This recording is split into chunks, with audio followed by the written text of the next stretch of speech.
بسم الله الرحمن الرحيم.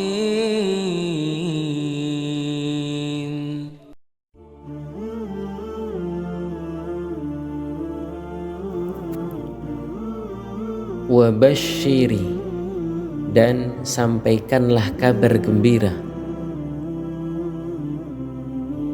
alladzina, orang-orang yang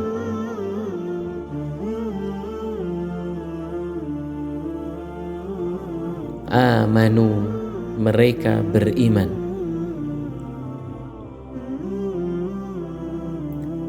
wa amilu, dan mereka beramal,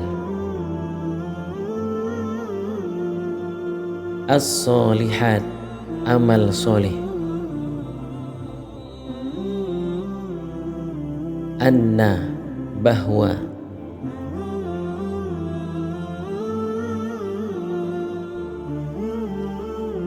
lahum, untuk mereka,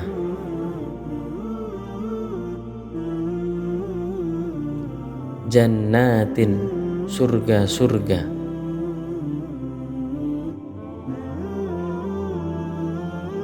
tajri, mengalir,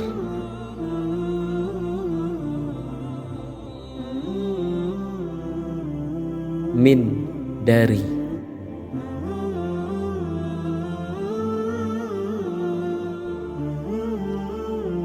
tahtiha, di bawahnya, al-anhar, sungai-sungai,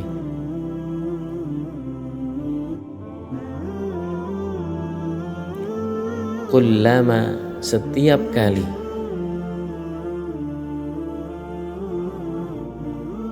ruziku, mereka diberi rizki, minha, darinya,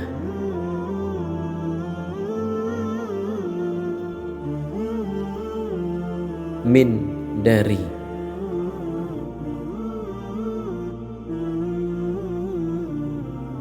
thamaratin, buah-buahan,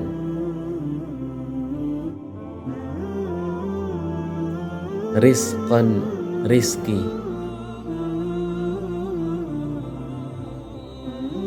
qalu, mereka berkata,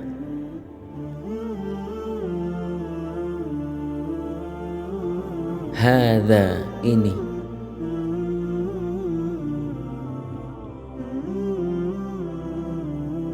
alladzi, yang, ruziqna, rizki yang telah diberikan kepada kami, min qabli, dari sebelumnya,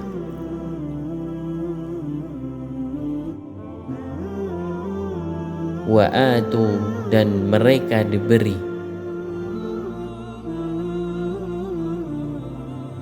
bihi, dengannya,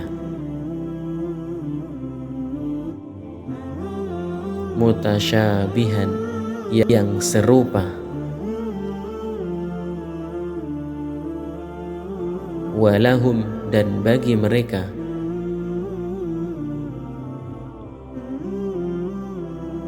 fiha, di dalamnya,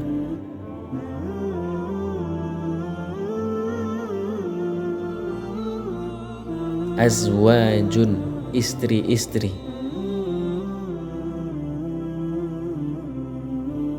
mutahharatun, yang suci, wahum, dan mereka,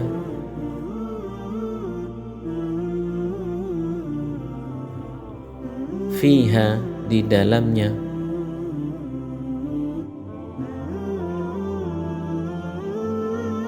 khalidun, mereka kekal.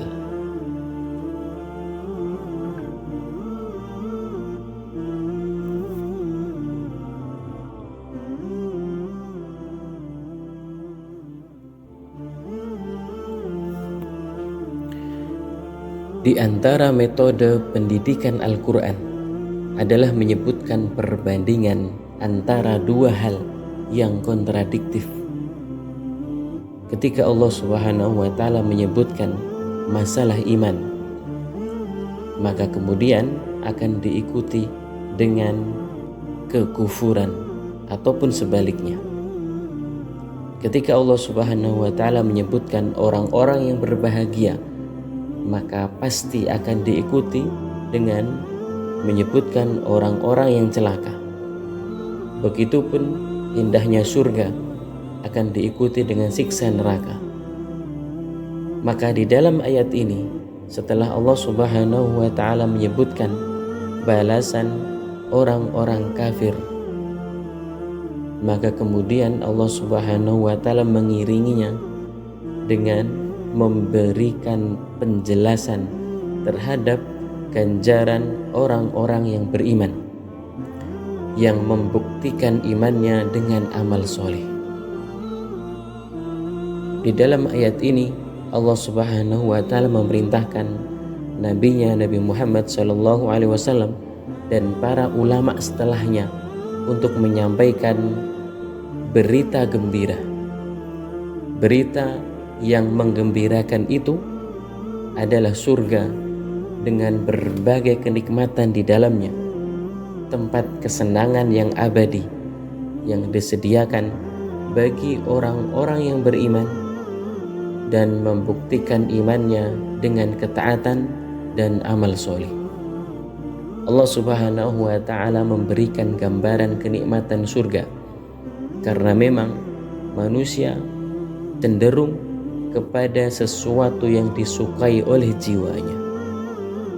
Ketika Allah Subhanahu wa taala menggambarkan kenikmatan surga, sesungguhnya itu hanyalah bagian terkecil yang mampu ditangkap oleh indera manusia, karena kenikmatan surga yang sesungguhnya hanya Allah Subhanahu wa taala yang lebih mengetahuinya.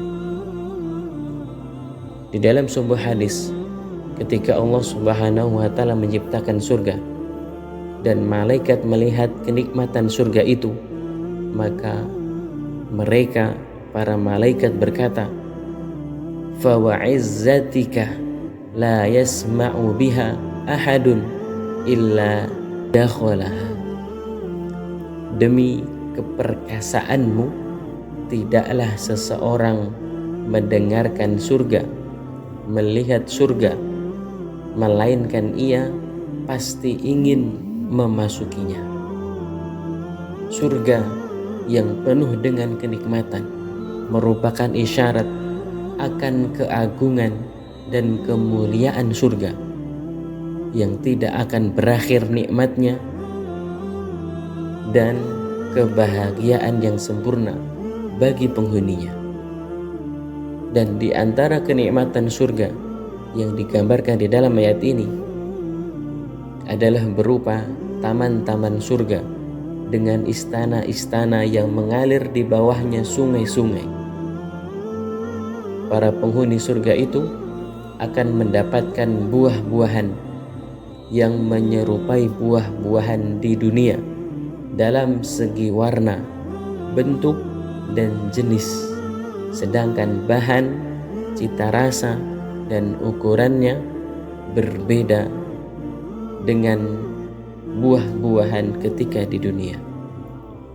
Kemudian juga di dalam surga itu, orang-orang yang beriman akan mendapatkan istri dari kalangan bidadari yang belum pernah disentuh oleh jin dan manusia sebelum mereka. Para bidadari itu suci dari kotoran-kotoran badan dan keburukan jiwa serta hawa nafsu. Inilah balasan di dalam kehidupan akhirat, bahwa akhirat itu adalah tempat yang abadi. Surga dan neraka itu tidak akan pernah musnah. Orang-orang kafir tidak akan keluar dari neraka, dan orang-orang mukmin tidak akan keluar dari surga. Ketika banyak orang yang mengejar kenikmatan dunia, maka ayat-ayat dan hadis yang menggambarkan kenikmatan surga seharusnya menjadi motivasi yang tinggi bagi orang-orang yang beriman untuk lebih mengejar surga, lebih merindukannya dan memperjuangkannya.